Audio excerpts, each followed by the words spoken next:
Bienvenue sur Africa 24 dans cette nouvelle édition de l'Africa Tonight. Voici les titres de l'actualité.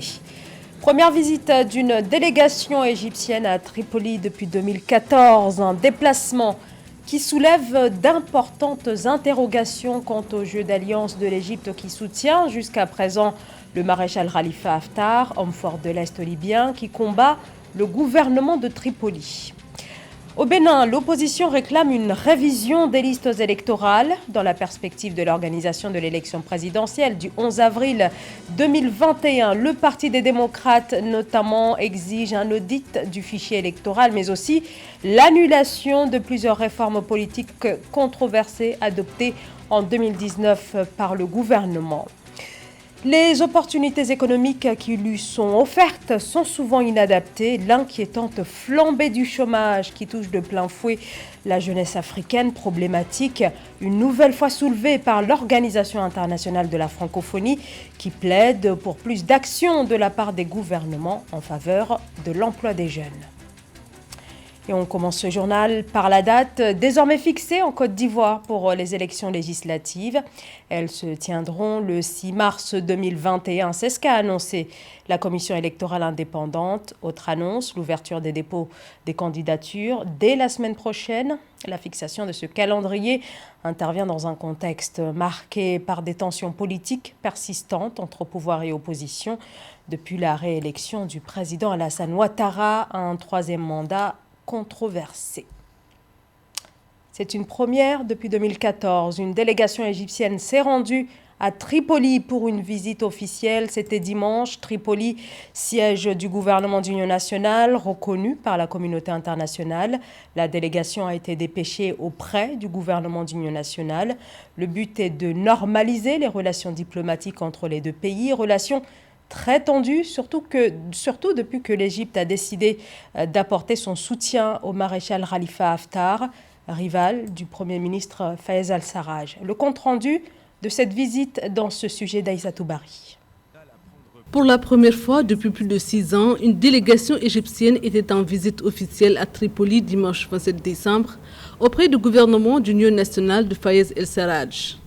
Objectif: normaliser les relations diplomatiques interrompues en 2014, mais aussi de rétablir des liaisons aériennes entre le Caire et Tripoli et de lancer des projets de coopération, notamment sécuritaires. L'Égypte joue sa sécurité nationale sur le dossier libyen. Deuxième facteur, c'est qu'il y a des dissensions au sein du gouvernement libyen autour de la personne du chef du gouvernement, M. Sarraj, d'une part, et Bachar, le ministre de l'Intérieur, d'autre part. L'Égypte cherche à renforcer sa position en Libye. Cette visite intervient alors que ces derniers jours, la tension est un peu montée après l'appel du maréchal Khalifa Haftar à reprendre des armes contre l'occupant turc. Les affrontements ne sont que verbaux pour le moment.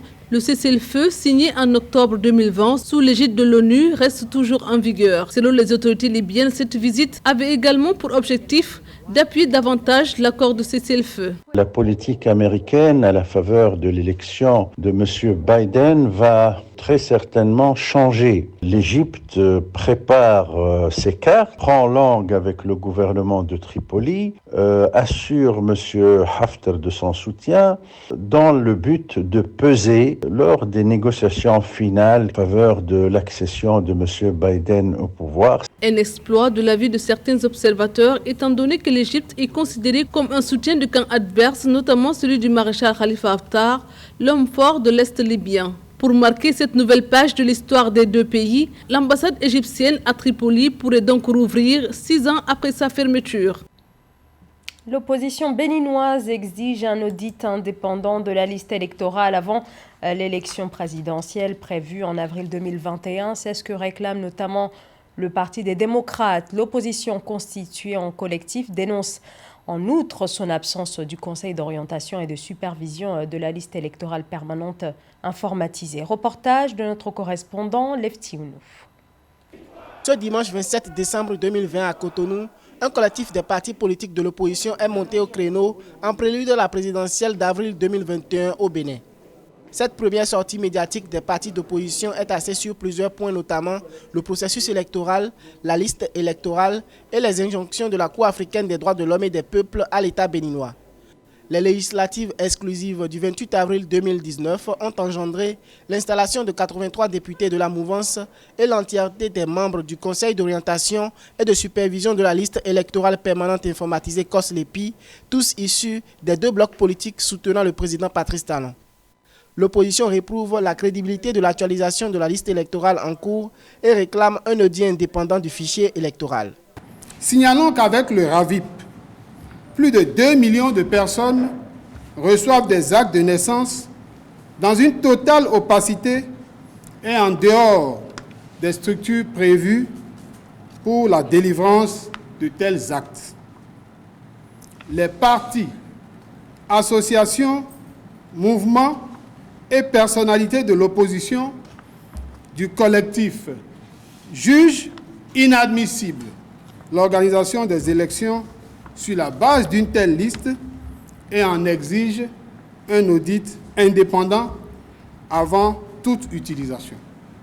L'opposition a exigé, entre autres, la convocation en urgence des assises nationales, la fin du mandat du président Patrice Talon pour le 5 avril à minuit et la passation de charges à son successeur le 6 avril, conformément aux dispositions de la Constitution du 11 décembre 1990, sur laquelle il a prêté serment. Nous invitons toute l'opposition à se mettre ensemble et à s'unir davantage avec le peuple béninois afin de poursuivre sans répit la lutte pour le rétablissement de la démocratie.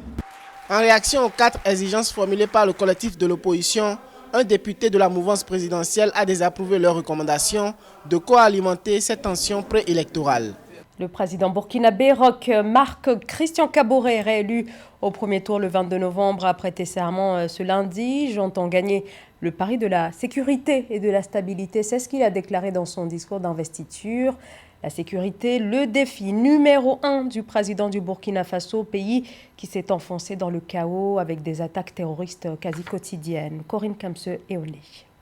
Devant le peuple burkinabé. Un serment du président burkinabé Roch Marc Christian Kaboré qu'il introduit officiellement dans son second mandat avec sa victoire dès le premier tour au scrutin présidentiel du 22 novembre 2020 par un score de 57,74%. Celui qui dirige le Faso depuis le 29 novembre 2015 s'engage à œuvrer pour la réconciliation nationale avec dans l'urgence l'organisation des consultations élargies. La réconciliation nationale que j'appelle de tous mes voeux doit aller au-delà des questions conjoncturelles pour nous permettre de définir ensemble les bases d'une société burkinabé fondée sur les valeurs cardinales du travail, de la probité, de la dignité et de la défense de l'intérêt national que nous léguerons à la postérité. Le président Kaboré a également rappelé la nécessité d'œuvrer pour l'éradication complète de la menace sécuritaire dans son pays. Les chiffres officiels affirment que plus d'1 million de personnes ont dû se déplacer du fait des violences dans le nord et l'est du pays. Ainsi, le retour des déplacés, la stabilité sont, selon les promesses du président Kaboré, les chantiers auxquels il doit s'attaquer sans tarder pour une véritable relance économique du pays. Nous devons nous départir de toutes les tentatives suicidaires de repli identitaire et de la stigmatisation des communautés entières consécutives à l'action des groupes armés terroristes dans certaines localités de notre pays, parce qu'elles sont toutes attentatoires à la paix, à l'unité et à la cohésion nationale. De même, nous devons poursuivre et renforcer la lutte contre la corruption, les passe-droits et l'incivisme qui annihilent tous nos efforts de développement. 10 chefs d'État africains ont répondu présents à cette cérémonie d'investiture. Devant ses pairs, le président Kaboré a également promis de continuer à agir dans le sens de l'intégration régionale, gage de stabilité et de développement du continent. Toujours au Burkina Faso, Alassane Balassah Condé, cadre au sein du parti au pouvoir, le MPP, le Mouvement du Peuple pour le Progrès, a été réélu ce lundi président du Parlement. Une réélection avec 123 voix sur les 27 que compte la Chambre basse. Il est donc reconduit à la tête de l'Assemblée nationale sans suspense car il était le seul candidat à sa propre succession pour cette 8e législature. Le gouvernement togolais et l'Union européenne ont signé une convention portant sur une subvention de l'UE en faveur des 4 communes d'EAO situées dans la région des Plateaux, un fonds destiné à l'amélioration de la gouvernance et plusieurs secteurs sont concernés. Marie-Joëlle Ballot. Devant l'évolution rapide de la population urbaine, le gouvernement togolais, en adéquation avec l'Union européenne, va bénéficier de 2,615 milliards de francs CFA. Ce financement vient en appui aux 4 communautés de la préfecture de Ao dans le cadre du projet d'amélioration de la gouvernance urbaine et de l'ouverture sociale au Togo. Cette subvention confirme notre soutien concret aux communes togolaises et s'ajoute à nos appuis à la tenue des élections locales de 2019, à la mise en place du fonds d'appui aux collectivités locales, ainsi qu'à notre cofinancement du programme d'appui à la décentralisation et à la gouvernance locale au Togo. À travers ce projet, le gouvernement togolais entend faire participer les couches les plus vulnérables au développement local. Ainsi, femmes, jeunes et personnes vivant avec un handicap vont bénéficier de la délivrance de 10 000 actes de naissance. 2 000 femmes et enfants auront droit à des cours d'alphabétisation. De plus, ce projet va activer l'autonomisation et l'entrepreneuriat à travers l'agriculture, l'accès aux services d'eau et d'assainissement. La population des communes, dans le cadre du développement local, gagnerait à être plus autonome en matière de création d'entreprises, en matière d'auto-emploi. Au Togo, les femmes ont beaucoup d'activités commerciales, beaucoup d'activités entrepreneuriales, mais n'ont pas la maîtrise des outils de travail. Ouvrir un compte bancaire, tenir un compte, tenir une caisse. Cet appui permettra d'autonomiser les femmes en les rendant plus libérales par rapport à leur illettrisme. Cette action, qui dure sur 4 ans, va toucher directement les 311 000 habitants de la préfecture de Ao à travers la mise en œuvre du projet dans les 4 communes. Coordonnée par la commune de Ao 1, cette initiative participe au renforcement du partenariat entre le Togo et l'Union européenne dans les actions de l'organisme en faveur de la gouvernance locale. Les jeunes représentent sur le continent africain 60% de l'ensemble des personnes actuellement sans emploi. Ce taux est encore plus élevé dans des pays comme la République du Congo ou encore le Sénégal. Chômage et sous-emploi, l'Organisation internationale de la francophonie s'est récemment exprimée sur ce fléau. Marie-Raphaël Antolo.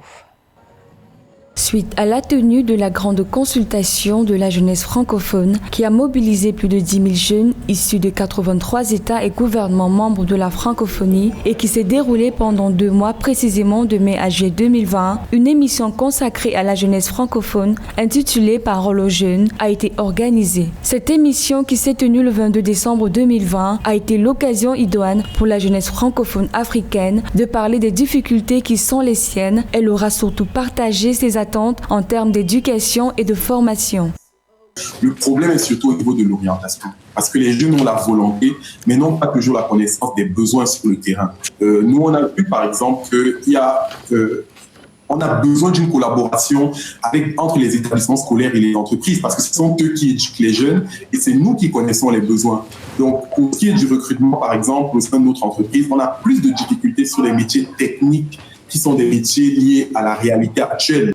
L'accès à l'emploi, ou mieux, à l'emploi décent, reste également une problématique persistante pour les populations jeunes en Afrique. La tribune offerte par l'OIF a permis à la jeunesse de poser les problèmes de la durabilité de l'emploi. Selon une déclaration de la secrétaire générale de l'OIF, ces priorités ainsi définies donnent un sens profond à l'action actuelle de l'organisation et dessinent un cap à tenir pour l'avenir de la francophonie.